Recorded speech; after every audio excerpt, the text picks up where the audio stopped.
ushindi. Kwanza nianze kwa kuwapongeza sana, hongereni sana kwa hatua kubwa ambayo mmefanya. Nikiwa natambua itifaki, niwafikishie salamu za Mheshimiwa Rais wa Jamhuri ya Muungano wa Tanzania Daktari Samia Suluhu Hassan.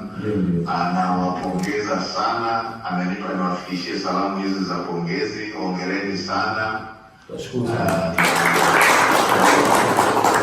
Kufuatilia kuanzia mchezo wa kwanza mpaka mchezo juzi ambao umeandika historia ya Tanzania.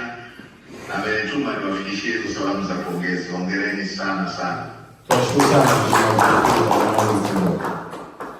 Na la pili, amenituma kwa niaba ya serikali niwaambie serikali iko pamoja na ninyi huko na inatambua masuala ambayo serikali inatakiwa kukamilisha, na tayari mengine nadhani utakuwa umepata hizo taarifa za utekelezaji wake kabisa.